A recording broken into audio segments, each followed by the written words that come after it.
Pergunto se nós ainda chegaremos a esse patamar aí.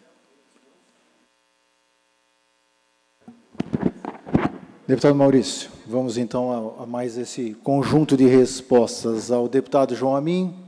Deputado, a portaria do que diz respeito à sala de situação, ela contempla todas as ações, todos os setores da Secretaria que precisam obrigatoriamente desenvolver ações de resposta a esse momento.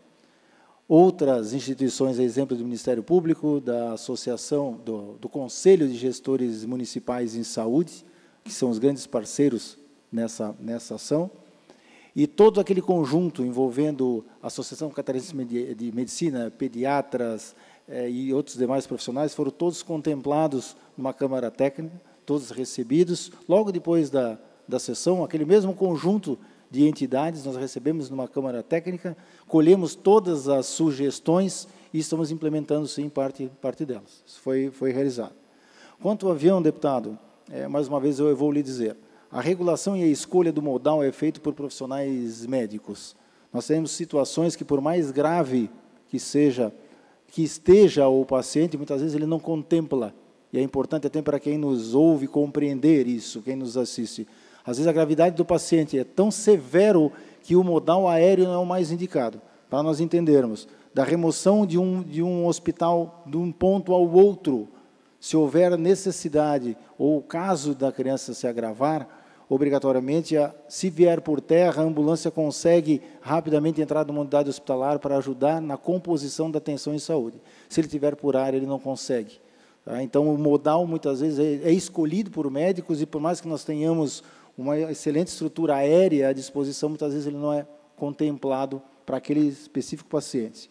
A emergência pediátrica do Hospital São José, assim que nós trouxemos a reabertura dela para o serviço, iniciaram as reformas, me foi contemplado, me foi repassado pelo diretor daquela unidade, que o movimento contrário que foi feito, quando na época da Covid, que a demanda era adulto, é importante lembrar, né, as crianças foram preservadas no tempo da Covid, e o foco foi ser adultos, se fizeram movimentos de realocação dentro do hospital. E o retorno dos setores para os seus setores de origem necessitou reformas e intervenções. Essas estão sendo realizadas, e por que agora, e porque é exatamente agora nessa questão. Tá? Mas, deputado, nós voltamos com o Hospital Florianópolis, inclusive, que estava fechado num movimento similar, na tentativa de absorver também parte daqueles pacientes. Então, ações foram feitas, a atenção da saúde não são tão ágeis quanto se espera. Tá? Quando a gente não opera dentro da saúde, a gente não tem ideia de como são os esforços e os movimentos, por vezes, são mais demorados do que se imagina. Tá? Mas estão contemplados e vai, sim, dentro de alguns dias, volta esse equipamento hospitalar à disposição. Lembrando a todos que tanto o Hospital Florianópolis como São José, na verdade, eles prestam uma atenção básica. A alta complexidade ainda está no Joana de Guzmão. Então, é um primeiro atendimento feito e depois a reposição na rede hospitalar. Por isso, nossa preocupação em ampliar leitos de UTI, inclusive em Biguaçu, no Hospital de Biguaçu, para contemplar a retaguarda do Florianópolis e do regional. Tá? Esse é o desenho, deputado. Deputado Nazareno, qual a projeção de servidores para a saúde? Nesse momento emergencial, posto de atenção a essas ações, para ampliar, nós estamos chamando toda a sorte de profissionais dentro dos agentes de contratação temporária, dentro do ACT. Tanto é que, em 15 dias, contratamos para contemplar o Joana de Guzmão cerca de 82 profissionais. 13 profissionais da área médica, 3 intensivistas e 10, 3 emergencistas e 10 na área de UTI e o restante profissionais da área de enfermagem.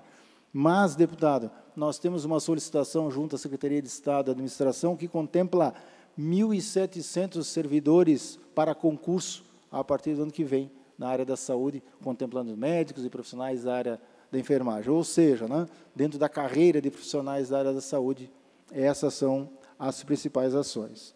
Tá? Deputado Berlanda, o hospital que o senhor se refere em Santa Cecília, na verdade, é um hospital contractualizado por nós, um hospital filantrópico contractualizado por nós. Já pedimos, né, a parte toda de documentação que foi apresentada, principalmente o plano operativo da unidade, para compreender na contratação que vai ser necessário para contemplar financeiramente aquela unidade. Mais um minuto. Tá. E deputado Mocelin, quando o senhor fala, né, posso entender quase como qual foi o legado, né, da questão toda da pandemia. Na verdade, ele nos trouxe um desafio, porque o foco foi adulto durante toda a pandemia, tá? E nós entramos, então, num momento pediátrico, tendo vacina e não sendo vacinado, infelizmente. Tá? O legado foi, principalmente, compreender que a unidade de UTI tem que expandir dentro de uma unidade de UTI já habilitada, para que a gente possa expandir os licenciamentos para ser mais ágil a habilitação no Ministério, contratação de pessoal, a expertise posta e uma série de outros recursos, a exemplo de disponibilização de oxigênio, ar comprimido, rede de vácuo. Tá? Ou seja, um dos grandes legados nosso da pandemia foi compreender o quão difícil e quão responsável precisa ser a ampliação dos leitos do tipo UTI. Obrigado, deputado. Obrigado, senhor. Presidente, uma questão de ordem. Pela ordem.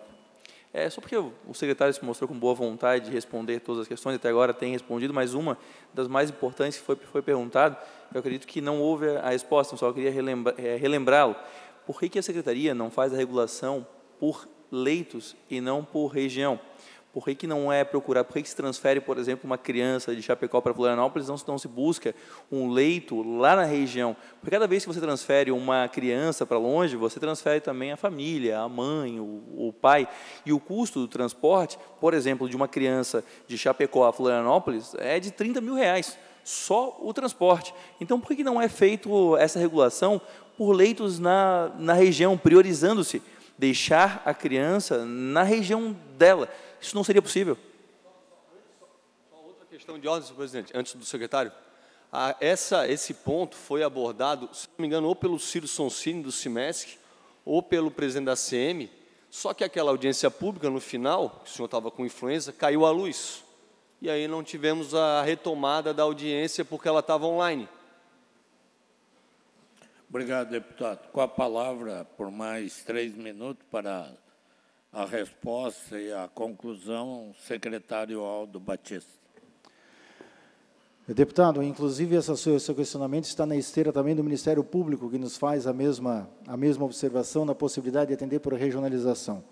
Entendemos, os técnicos da Secretaria de Estado da Saúde, que nós temos muitas vezes no paciente da rede questões sociais envolvidas e a remoção para regiões ou para cidades distantes acaba afetando toda uma questão de mazela, né, financeira dessa família, deixando mais difícil ainda a vivenciar aquele momento de saúde. O problema é que nós, quando regionalizamos, nós restringimos ainda mais a oferta de leitos, porque nós temos regiões de Santa Catarina onde os leitos existem no maior número e regiões menos favorecidas de leitos. A exemplo do Oeste. Nós fomos ao Oeste de Santa Catarina na estratégia de abertura e, infelizmente, as unidades hospitalares, deputado, as unidades hospitalares não contemplavam capacidade de conseguir ampliar, por N motivos. Mas é a mais adequada, concordamos com o senhor. O sistema de regulação parte do hospital para a região, para o Estado, ele é feito dentro dessa lógica e sempre é procurado na unidade, que é chamada do núcleo interno de regulação, depois a regional de regulação, que procura só na sua região e depois extrapola para o Estado. Então, a gente não começa pelo estadual, a gente começa com reposicionar no hospital, depois na região, e quando a região não consegue contemplar, é que se vai para a questão estadual. Tá? E inclusive o privado também é dessa natureza. Mas lembrando, hoje a oferta do privado são 123 leitos no sistema. Nós não nos privamos de comprar o privado, de adquirir o privado. Temos mais de R$500 mil investido nos últimos meses só em diárias de privados.